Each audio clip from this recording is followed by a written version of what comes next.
"The Emperor blesses us through the joy of children," he said finally, his Vox-modified voice gentler than usual. "Thank you, little one. May he watch over you."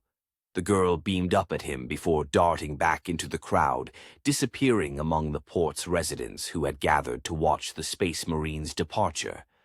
Zavis carefully tucked the drawing into a compartment in his armor.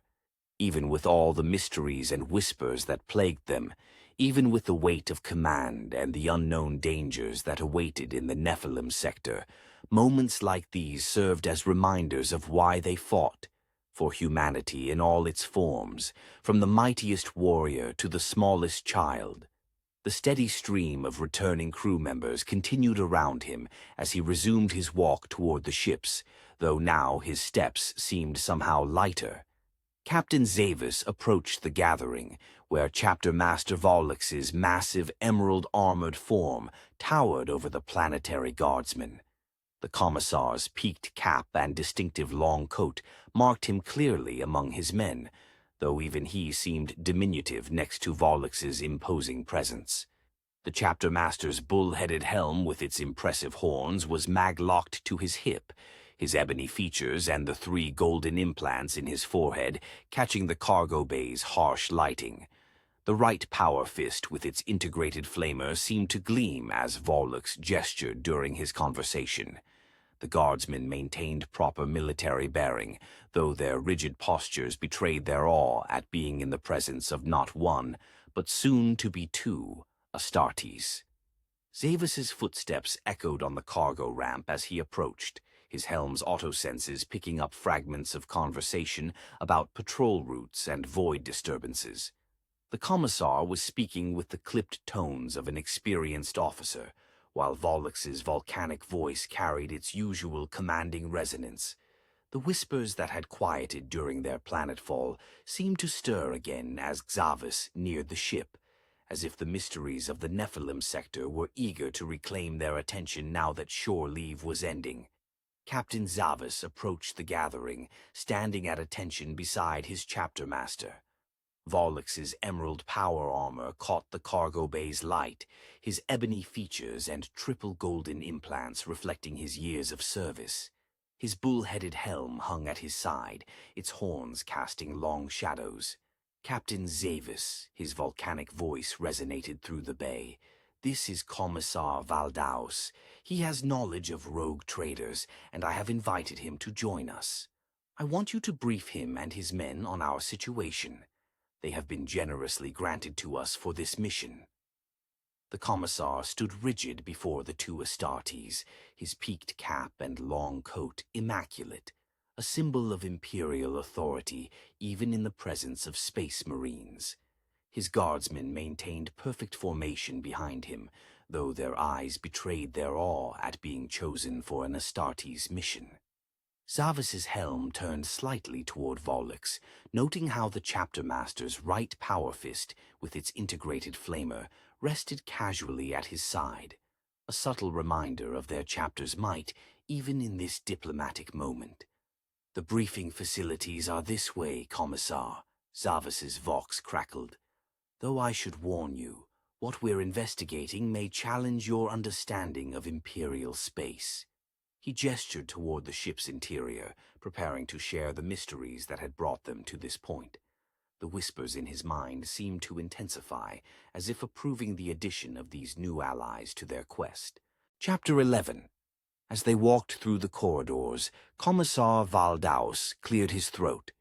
"If I may, my lords, I find your chapter's practices rather unique. Women and children aboard warships." He adjusted his peaked cap slightly. "Most unusual to see family units in a military vessel. In my experience, such civilian elements can complicate chain of command." Captain Zavis's helm turned sharply toward the Commissar at the comment. Even Chapter Master Vollix's massive emerald-armored form seemed to stiffen slightly, his ebony features hardening at the remark. "Commissar," Zavis's Vox carried a carefully measured tone. "What you call odd, we call strength. The barge mother's expertise keeps our ships running efficiently. Their decades of void experience is as valuable as any tech priest's knowledge. Our chapter remembers what many forget, Vollux's volcanic voice added, the golden implants in his forehead catching the light as he turned to face Valdaus. We are humanity's defenders, not separate from it. The children you saw are future chapter serfs, ship crews, perhaps even Astartes. They learn void life from birth. The Commissar straightened under the attention of both Space Marines, though to his credit, he held his ground.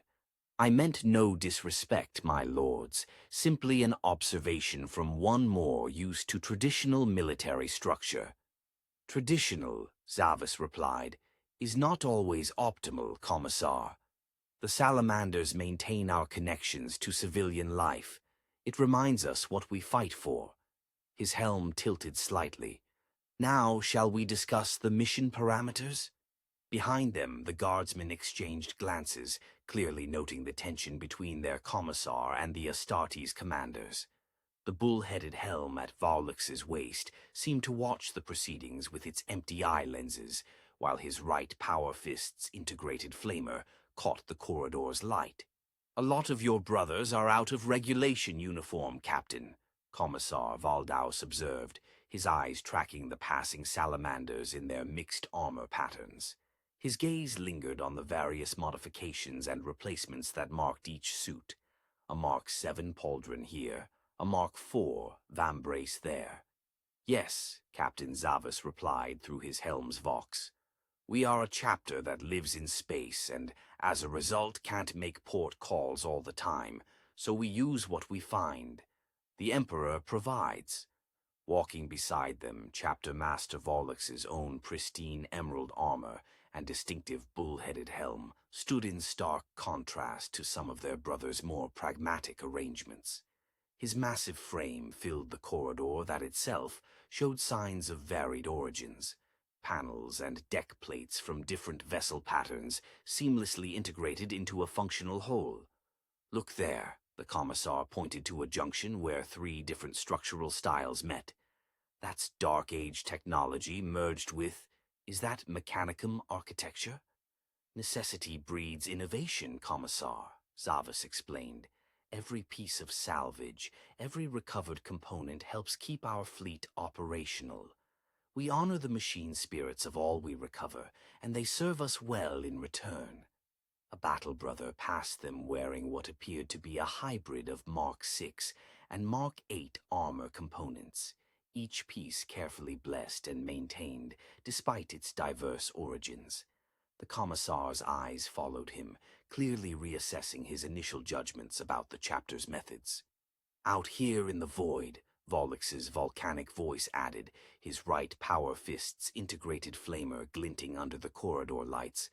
Survival requires adaptation. The Emperor's work cannot wait for perfect uniformity. Your troops may wait in the common area, or I can have an initiate take them to their quarters, said Captain Zavas through his helm's vox, motioning through the archway where they had stopped. The Commissar paused, looking through the doorway before turning to his unit. The flickering lumen strips overhead cast shifting shadows across his long coat and peaked cap. Behind him, Chapter Master Vollux's enormous emerald-armored form waited, the bull-headed helm at his waist and triple golden implants in his forehead gleaming in the uneven light. For the past few minutes, the group had been engaging in idle conversation as they traversed the ship's corridors, the differences in their backgrounds and methods becoming increasingly apparent with each exchange. Now, faced with the practical matter of troop quarters, the conversation naturally paused as they awaited the Commissar's decision.